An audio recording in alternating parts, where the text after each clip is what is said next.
Os anos 90 foram recheados de acontecimentos que ficaram marcados na história. E é sobre isso que nós vamos falar nesse vídeo. O cinema brasileiro passou por uma fase de decadência e o seu auge foi nos anos 90, quando a Embrafilme foi extinta no governo de Fernando Collor. A situação começou a mudar com a criação da Lei do Audiovisual em 1993. Ela promovia novos investimentos por parte do governo. Em 1995, foram aparecendo as primeiras produções nacionais, como o filme Carlota Joaquina, Princesa do Brasil, de Carla Camurati, considerado um marco da retomada do cinema brasileiro. Na época, a novidade era existir a liberdade de criar sem a censura, além da tecnologia que auxiliou.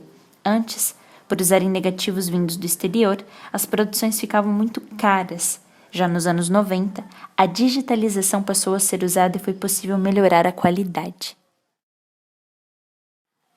O filme Carlota Joaquina, A Princesa do Brasil de 1995, é considerado a primeira grande produção da fase de retomada do cinema brasileiro.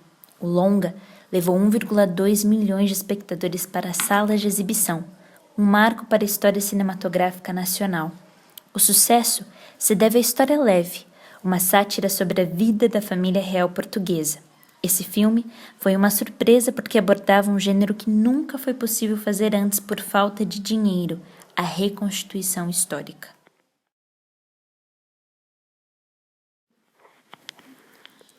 O filme O Que é Isso, Companheiro, de 1997, ganhou destaque por representar a ditadura militar brasileira.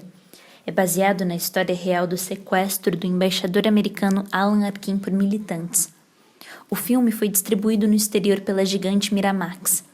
A boa aceitação pelo público fora do Brasil fez com que a obra fosse indicada ao Oscar de melhor filme de língua estrangeira naquele ano, mas acabou perdendo.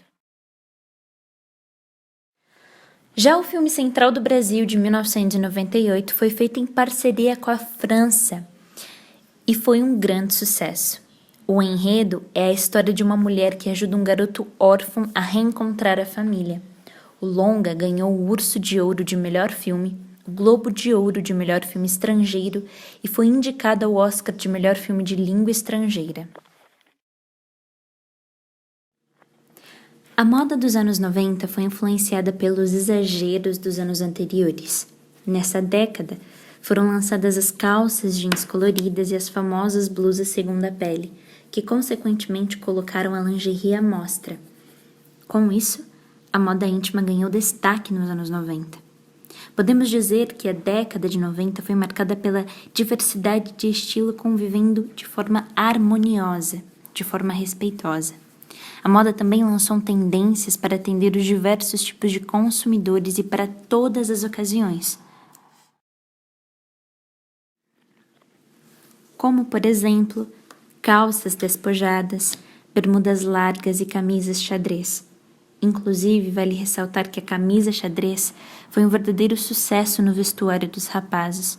As mulheres aderiram ao seu vestuário saias longas, calças pantalonas e estampas de bichos como zebra, onça e cobra, que é tão desejada nos dias de hoje. Sapatos com bico quadrado e blazers com modelagens mais acinturadas. A moda dos anos 90 se caracteriza especialmente pela sua liberdade de expressão. Os preconceitos e as barreiras foram sendo deixados de lado e desaparecendo de uma forma geral. O estilo que mais se destacou nos anos 90 foi o licensing, uma nova forma de se vestir durante essa década, pois as pessoas possuíam mais liberdade de criar seu próprio estilo, deixando ele muito mais personalizado. Os anos 90 também foram marcados pelo Plano Collor, que foi a abertura das importações nas mudanças econômicas, ou seja, o mercado ficou cada vez mais famoso e mais luxuoso. Marcas de luxo como Prada, Versace e Gucci se tornaram marcas de desejo de qualquer mulher. Também foi nos anos 90 que a moda brasileira começou a ganhar evidência no mundo inteiro. Estilistas e modelos nacionais começaram a fazer sucesso no exterior. Inclusive, o estilo de Julia Roberts no filme Uma Linda Mulher, exibido em 1990, conseguiu definir muito bem a proposta da moda feminina. Já o estilo dos rapazes da série americana Barrados no Baile serviu como uma espécie de inspiração para os jovens tanto brasileiros quanto americanos. No cenário político, Fernando Collor, que ficou de 1990 a 1992 na presidência, ganhou as eleições em cima de Luiz Inácio Lula da Silva. Congelou preços e aumentou taxas de juros, cortou despesas públicas e demitiu funcionários públicos. Facilitou a entrada de mercadorias estrangeiras por conta da redução dos preços dos impostos e bloqueou retiradas de depósitos bancários superiores ao valor de 50 mil cruzados.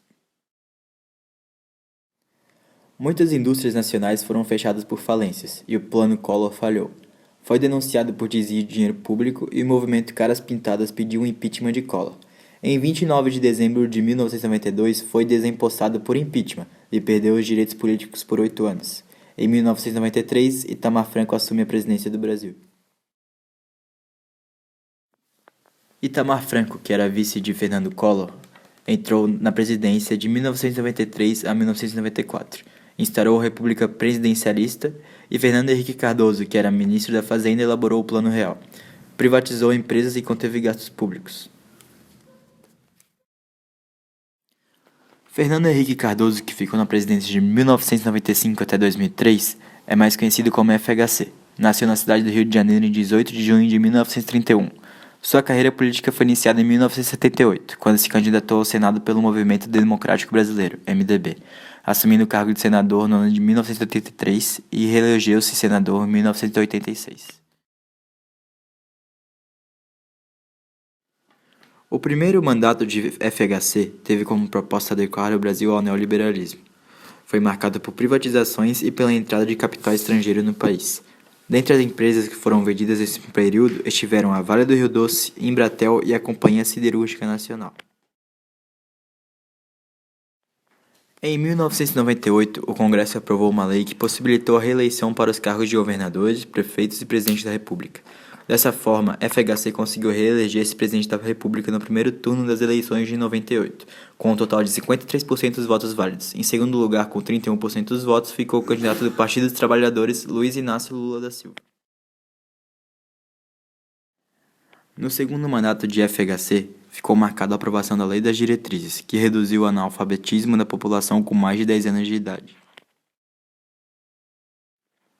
O Brasil tornou-se referência no tratamento do HIV e AIDS e reduziu significativamente a mortalidade infantil. Mesmo assim, FHC teve a popularidade reduzida, principalmente pelo aumento do desemprego. Outro fator que acarretou nessa diminuição de popularidade foi não ter investido e planejado o suficiente no setor de energia, ocasionando mudanças nos hábitos da população para a economia desse bem. Fernando Henrique Cardoso foi sucedido pelo candidato dos Partidos dos Trabalhadores, Luiz Inácio Lula da Silva, na presidência da República. Outro fato que ficou marcado nos anos 90 foi a Copa de 1994. O mascote dessa edição era o Striker, um cachorro que vestia uma camisa com as cores dos Estados Unidos, que foi o país sede. Quando se fala em Copa do Mundo, já vem em mente grandes países, mas nessa edição alguns países de grande tradição no futebol ficaram de fora, como Uruguai e Inglaterra, 2 campeões mundiais de fora.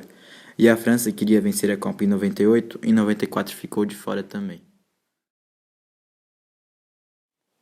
Outros países que quase ficaram de fora foi a Argentina e o Brasil. A Argentina teria ido para a repescagem contra o Paraguai e o Brasil que conseguiu uma classificação no último jogo e uma vitória histórica em cima do Uruguai por 2-0. Após 24 anos do tricampeonato, o Brasil iria para a Copa com uma desconfiança enorme, mas ao longo do tempo ganhou confiança e brilhou a estrela da dupla de ataque Romário e Bebeto. Ignorada pela seleção um ano antes do campeonato, quando teve sua oportunidade na Copa, não decepcionou. Romário, o craque da Copa, o baixinho, anotou em seu nome 5 gols, um em cada partida da fase de grupos, depois marcou contra a Holanda na vitória de 3-2 nas quartas e na semifinal contra a Suécia na vitória de 1-0. Na final, no tempo normal não conseguiu anotar, porém na disputa de pênaltis ele converteu. Quase que a seleção da Itália não passou da primeira fase, porém foram passando com o ataque de Baggio e Baresi. A Itália sabia que não seria uma partida fácil, pois teria pela frente Bebeto e Romário, no ataque da seleção canarinha. Na partida foi um jogo duro, tenso e equilibrado, que empataria por 0-0 e estaria se encaminhando para os pênaltis. Nas cobranças, a seleção brasileira levou o título quando Baggio isolou sua cobrança sobre o gol de Tafarel e aconteceu o famoso tetra. Vai partir, vai que é sua, Tafarel! Partiu, bateu, acabou! Acabou!